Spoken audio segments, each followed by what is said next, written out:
So I got this device for two reasons, and the first reason is that sometimes I have to be in a specific location in my room in order to have good internet connection.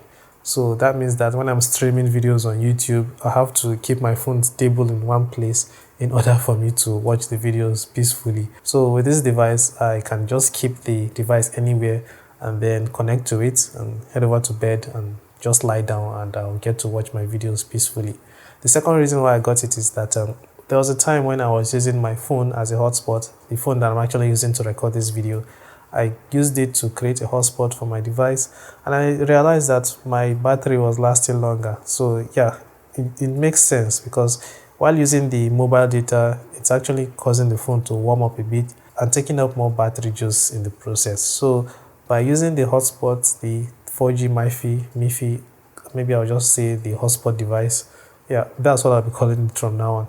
By using the hotspot device that I got from AliExpress, I've noticed that my battery lasts longer. So those are the two reasons why I got the device, and yeah, it is serving me well. So those are the reasons why I got the device, and here's the actual review of the device, so that if you want to get it for yourself, well, you'll be able to make a better decision.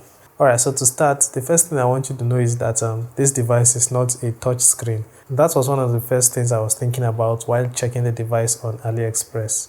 So it is not touch screen, and the only way to navigate the device is just by pressing the button at the top to just check out the few details you get. There's not much on the screen, it's just going to be notifications, which are actually helpful. From the screen, you'll be able to see if you're on 4G or if you have text messages, and you're also going to know how many devices are connected to the hotspot. So yeah, those are a few things you get to see. If you want, you can also make your password visible for anybody to see, but I would recommend turning that off if you want to save data. So the device works by just inserting your micro or nano SIM into it and just turning it on. After turning it on, you can turn on your Wi-Fi on your phone or your computer, and you get to see the name of the device.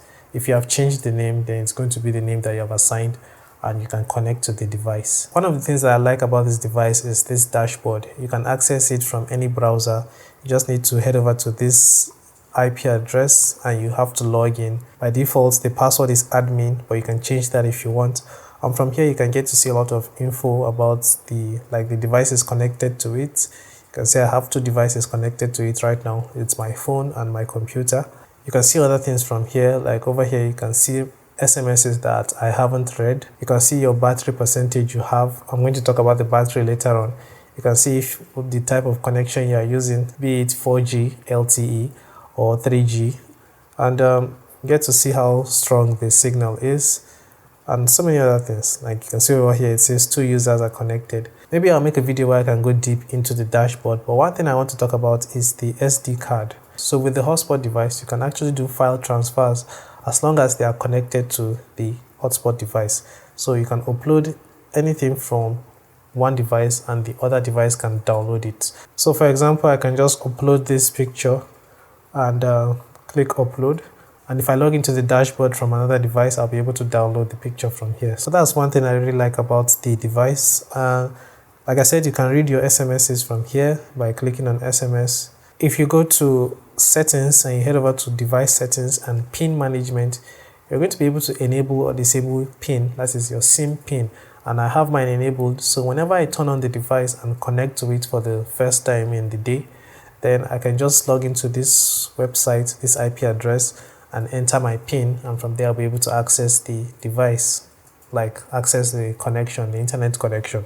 Without the PIN, I'll not be able to browse, and that's something I really like about it. So even if the device gets in the hands of the wrong person, well, if they turn it on, they will not be able to browse with it, and at the same time, they cannot use my SIM for any kind of illegal activities. So like I said, maybe I'm going to be making a video where I go deep into the dashboard, but this is a very useful dashboard, and you can play around with it if you want after you get the device. So I know that speed is very important when it comes to browsing the internet, and with this device, well, I'm not going to say it is exceptional, but at the same time, it is worth it. So the highest I've gotten in terms of speed that I can remember is 7 megabytes per second. Now note, I did not say megabits, but megabytes. That is how my phone reads stuff. I don't know why. So yeah, that's the highest I've gotten. And on average, I get from 2 to 3 megabytes per second. and on a very bad day, sometimes it gets as high as 1 megabyte or as low as 300 kilobytes per second. Alright, so in terms of battery life, honestly, I don't have any complaints. The device comes with a 3000 milliamp hour battery, and not just by saying 3000 milliamp hours, I had to use it, and I used it for 14 hours before the battery died. It didn't even die, honestly. I just picked it up and saw that, okay, the battery was not even showing any sort of bars.